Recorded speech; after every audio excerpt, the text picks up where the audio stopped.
when you dig a little deeper. So it turns out this is lemon jello. It seems like maybe they forgot to refrigerate it. Hello and welcome to Hollywood Studios.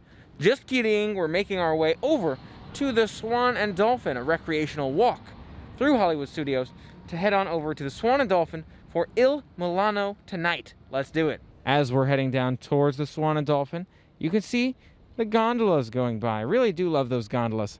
I feel like you could take them anywhere. If they had them going everywhere, I would totally take them anywhere.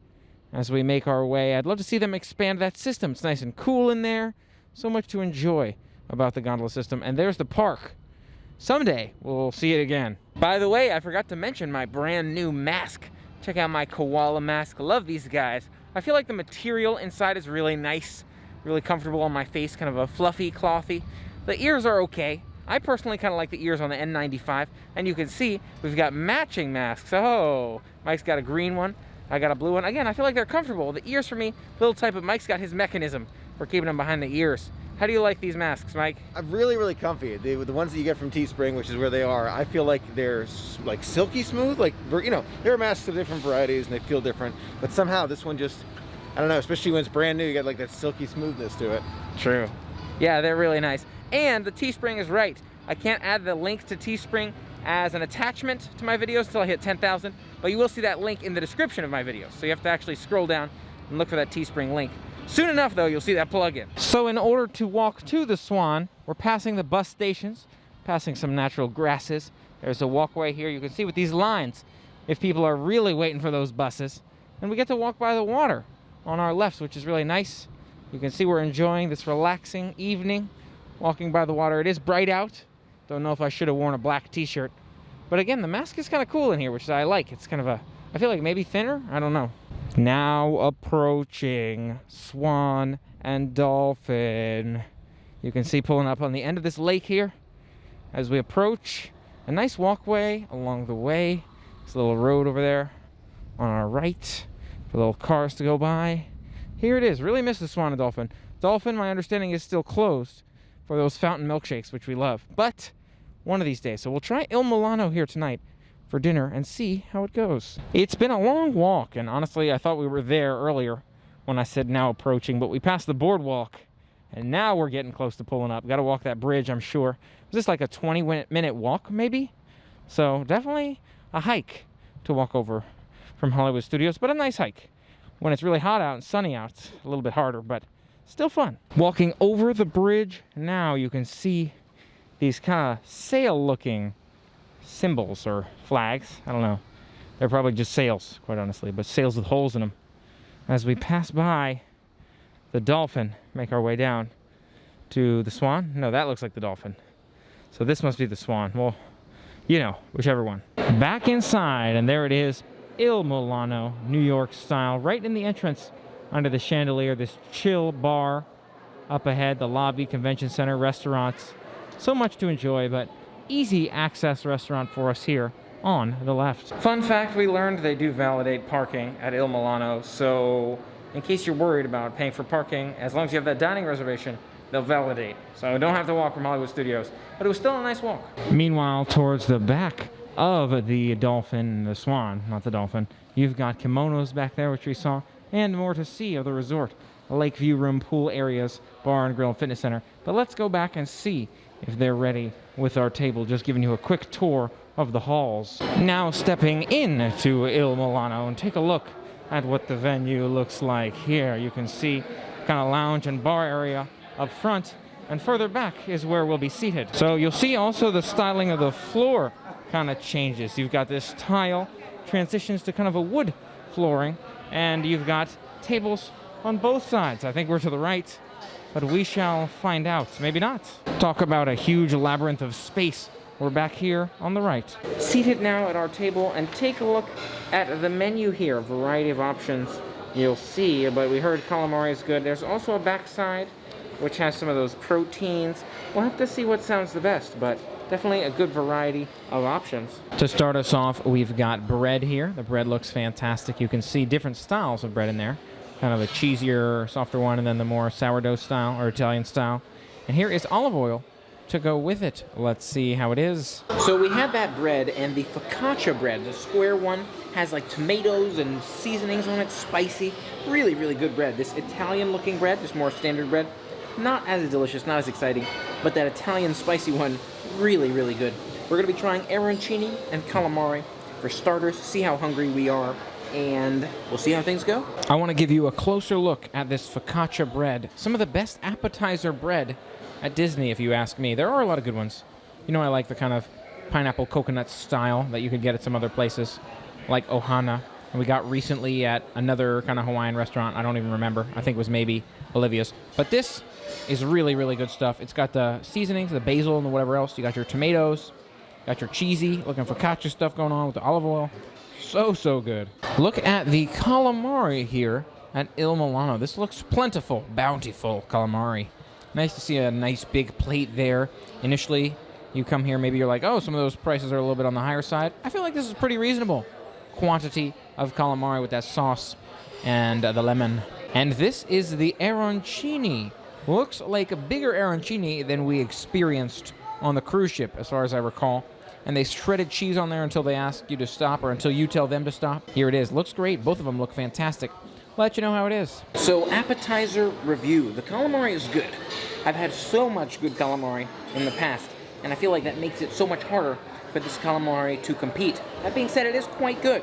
I wouldn't say it's the best calamari I've ever had, but it is quite good. I want to give it maybe a 7.5, maybe an 8. It could use a little bit more spice, a little bit more kick. The arancini, on the other hand, I've only had like once before, so this is number 2. I'd say the arancini is quite good with that spicy tomato sauce and their marinara sauce, that meat in the middle. Fantastic flavors blended through. It's not my favorite appetizer as a whole, like the concept of arancini. I feel like I like it, but this is like an especially good arancini.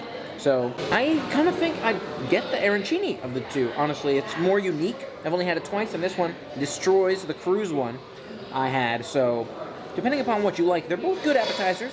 Not blown away by anything yet, but I like them. This is the rigatoni con funghi with sausage in there. Looks really good. They shredded that cheese and put it on top for us, and the pepper in there as well.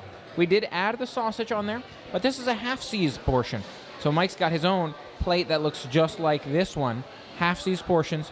Really nice. So we'll see how these taste for us. Hopefully the flavors restore our faith in Disney pasta, because the last one was Topolino's, and no.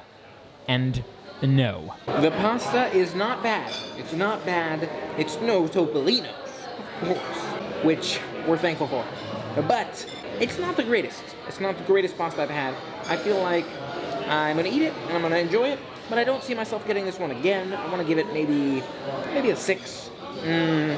Not my favorite combination of flavors. The pasta is a little bit firm. Maybe I just have a cheaper taste. Maybe I just like, pizza and burgers. That being said, it's not bad. It's just not such a strong flavor as I was expecting. Mike made the discovery on this one, and he's so right. The flavor improves so much when you dig a little deeper in this pasta, kind of mix the sauce around in there. At the bottom, tastes so good. You'll see there's kind of a sauce sitting at the bottom. So I've been sitting here for a couple minutes now, just mixing my pasta, and it's so much better. So if you're looking for more of that flavor, it is vastly improved. I wouldn't call it the best pasta ever, but significantly improved, and I could see myself getting it again now. Maybe give it at least like a 7.5, just because we spun it up. Michael, your thoughts on 2 appetizers and 1 entree. Let's hear it. It was good. I really enjoyed the pasta. Pasta was my favorite. The arancini was good too. Surprised by the calamari not being my favorite on the menu here. We'll definitely try more in the future, but overall, I'm super impressed. Super impressed with Il Mulino. The desserts are tempting. I'm tempted by them, but not today. To end the meal, they've given us this complimentary yellow Gatorade beverage. It's a yellow drink. I'm not sure. I think she said it's alcoholic, or maybe she said it's non-alcoholic. The masks and the shield make it tough to understand. But we're going to try this yellow beverage and let you know. So it turns out this is Lemon Jello. It seems like maybe they forgot to refrigerate it, but it's still, they want us to have like kind of unrefrigerated lemon jello. They're calling it Lemon Jello, I believe. It's a lemony alcoholic beverage, I think, but pretty good. Kind of tastes like a thicker yellow lemon Gatorade with some alcohol in there. Definitely very strong alcohol flavor. So keep this one for the adults, but cheers. Not bad. Not bad. Now, as we're leaving the restaurant, a view of some of these decorations on the way out. Some wine, some cheese, some wooden stuff. This nice mirror on the roof we observed. Very cool to see all these decorations around as we make our way out of the dining venue and maybe to see a little bit more of the resort. It is raining and thundering a bit out, but we stepped out here just to look at this beautiful Swan decorated section. If you're gonna sit out here, enjoy some drinks or food with family, and just enjoy the views. And in case you couldn't tell, we're kind of fogging up here a bit too, but nice to sit out here, relax. And we're making our way back inside, going around. Walking back by kimonos on the way out. There's some sushi over there. Maybe you can see it on the ledge in front of that team member. Apparently one of the best sushi places around, so one of these days maybe we'll give that a shot. Looking on at the Dolphin from here, across the way by the Swan. You can see beautiful lake views, that beach over there. One of these days we'll get back there to the fountain, enjoy those delicious shakes. But you can kind of see this view from inside this dome here. There's a nice covered walkway, as it is not only foggy for the camera, but it's also raining out here for the humans. So now you know. Look at that view though. Very nice how they've set this up. This is a very cool restaurant we're coming up on here. It's the Garden Grove. Look at this. Garden Grove's got a tree in the middle of it. Really amazing look to it. Really grand, elegant feeling room with the tree decorations throughout. Looks like maybe kind of a buffet style. Maybe that's why it's closed. I'm not quite sure. It looks like you can grab plates there, which just makes me think that much more that it's a buffet style. And tables all around. Really love the feel of this room, even if you're not eating here. Just to check this one out, look at that ceiling. So much to appreciate in the details. So we're making our way now out of the Swan and Dolphin. Maybe walk down the boardwalk, enjoy some more views and sights. I really do love this venue and so excited to get back into that Dolphin for that milkshake one of these days, maybe next year. Another detail to appreciate is this boardwalk sign in which we're walking under to make our way back. I never really noticed this one. You know, these are the arches that we walk through to get to the Swan and Dolphin, but I didn't realize it had the boardwalk text on this side of it. Very cool. Here's that view of the boardwalk as we're making our way onto it with a rainbow in the sky after some of the rain, some of the lightning. Still lightning, but also a rainbow. Yacht and beach back there as we make our way towards the gondola system. See the jelly rolls here. See the dueling pianos. Lots of nice details on the boardwalk. And look at this sky view. Really incredible view here tonight. That kind of sunset. Got the thunderstorm moving away on our right. Had that rainbow a little bit earlier. All over the water. Really beautiful images to appreciate, to take in here. So I wanted to share a bit of that with you as we continue to make our way.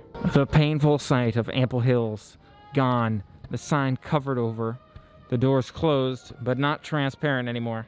Can't see inside. Look at those windows even blocked out. Too bad, missing it. I wonder if we'll ever see another Ample Hills anywhere else in the world, maybe in our travel adventures, or we'll come across a shop as good with the ice cream and the shakes. I don't know, man. That'll be tough. Another awesome sight as we make our way closer to the Yacht and Beach Club to sit back and relax, wait for this thunder sky to pass us so that we can ride those gondolas. Really beautiful to see. Should I stop showing these views? I mean, come on, you can't pass up on this. Really amazing sights to see. Such different lighting, such a different experience as we walk around the water here. Absolutely love it. Stepping inside the Beach Club. A few minutes in here and we'll be on our way on the gondolas, I'm sure. But really beautiful sights, beautiful lights as we kind of kick back and relax and enjoy some AC. Just waiting for the gondolas to restart. Should be any moment. One more gondola ride and then we will be back to call it a night. So the Skyliner system is down. So we're back at the Beach Club, heading to catch a bus to then call it a night here. Going to the bus depot. We'll catch that bus and then we'll call it a night. Looks like we might not be able to catch that bus after all. Maybe some confusion between the bus system and the Skyliner system. The Skyliners are closed at least for another 30 minutes because there's still lightning in the area. And the buses don't seem to be out here, nor are there any people. So maybe we're walking, we'll see. And we have made it back to Hollywood Studios to conclude our night. Thanks so much for being a part of the fun with me today. Don't forget to hit that subscribe button and ring the bell to stay informed of future adventures. Until next time, play on. As we're heading down towards the, I want to give you a closer look at that focaccia bread. How do I turn this thing? There we go. Another detail to appreciate is this boardwalk sign in which we're walking as we make our way towards the